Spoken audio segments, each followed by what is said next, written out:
here's Chuck Schumer giving a speech pledging his loyalty to basically another country. And the problem, that's a big problem, the AIPAC lobby, the Israeli lobby, and here he is genuflecting to them. For as long as I live, for as long as I have the privilege of serving in the Senate from New York, I will unflinchingly, unstintingly, and with all of my strength be Shomer Yisrael, a guardian of Israel. Ladies and gentlemen, Am Yisrael Chai. In Israel and America, the Jewish nation lives now and forever. So he says, with Israel and America, the Jewish nation lives. Once again, another glaring slip of the tongue. He just pointed out who owns him once more. They rely on Americans not really listening or paying attention, like when the TV ads for pharmaceuticals have all those horribly side effects that they list under in a soft breath and a muted tone, so nobody knows what's going on. That's why so many people have anal leakage now. They weren't really paying attention. So what do you say about people like Chuck Schumer, who no matter what Israel does, no matter the genocide they're committing, he's going to support them? Would you support this Israeli campaign in Gaza today if you were in Congress? No, I don't. I would not, and I don't. Our first obligation is to the United States of America. And, you know, I want to see Israel continue to exist as a country. And frankly, the guidance that the United States is providing for Israel may be counterproductive to that. When you look at the arms that are being provided with the money that has been provided and the destruction that is going on in Gaza and the killings in the West Bank, the entire Arab world is literally up in arms over this. It's not sitting back, and Israel as a nation could be at risk. And there's people who are in the Jewish community who are painfully aware of that.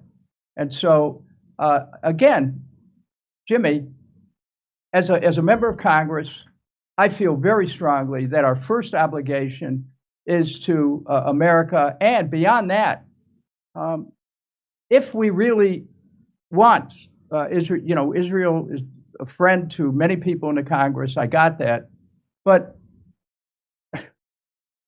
we cannot let our friends be accomplices to murder. We cannot let our friends be accomplices to genocide. We have to guide them. You know, if our brothers and sisters are killing each other, and that's what's happening, it's for us to help them reconcile so the killing stops. Unfortunately, that's not our approach in the Middle East. These wars continue. The potential for it to go from local to regional to international is there. And my voice in the Congress, as an independent, will be to point out the folly of these wars, and the danger of us losing sight of what the purpose is of the United States of America for our own people. Dennis, let me just, before I bring you on, I just want to remind people we're here with Dennis Kucinich. He is running as an independent in Ohio's 7th District for the House of Representatives. Russ Dobular has a question for you. Go ahead, Russ. Listening to Chuck Schumer there talking about both funding Israel and funding relief efforts, it reminded me of the line in Apocalypse Now where Willard says, "It's a way we had over here of living with ourselves. We cut him in half with a machine gun and give him a Band-Aid. It was a lie." Isn't the best way to help the Palestinians to cut off funding to Israel? Well, I think the best way to help the Palestinians right now, ceasefire, end the war, find a way to help the Palestinians have their own state or states, make it possible for people to survive, stop sending money over to kill more people. And, you know, we're in a place right now, I just want to go back to what I said. We keep on, all these wars are on a credit card. Yeah. And not only that, but Jimmy, you know, a moment ago you talked about Russia and China. So do we really have the capacity to be in a war with Russia, a war with China, a war in the Middle East? Is somebody thinking about how does this serve the maintenance of our United States of America.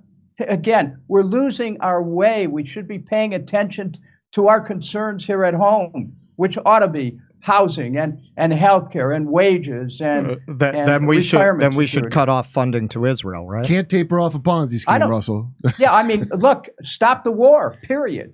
And and not just Israel, but we need to look at all foreign military aid across the board. We need to start to pull back these 800 bases that we have around the world, which are running up the deficit. I think it was Michael Hudson who wrote about back in 1972. He looked at Vietnam and he said that much of the trade deficit at that time was attributable to the Vietnam War. So when you think about the consequences, the bottom line is who's going to pay for this? And the American people who are back home worried about if they can afford their mortgage, if they can afford their rent, because right now it's increasingly difficult for people to be able to buy homes. The median cost, I think it was David Stockman recently reported that in the last decade, the median cost for a house has gone up in terms of people's budget has gone up from 21 to 41% of a family budget. I mean, how are people going to survive? This whole idea of empire, of world hegemony, is lunacy. It is a fantasy that we have to disabuse ourselves of and start focusing on what the needs are of the American people first and foremost. I find it shocking that they don't. Their biggest plea is for war. It's like, you've got to fund this war. You've got to fund that war. We need more. And so you would be for closing down some of those 800 military bases that the United States has around the world. Yes? Yes. And let's go further. You look at at Russia, you look at China. China in particular has focused on the economic growth of the country. And I voted against China trade. I thought it was a rotten deal for the U.S.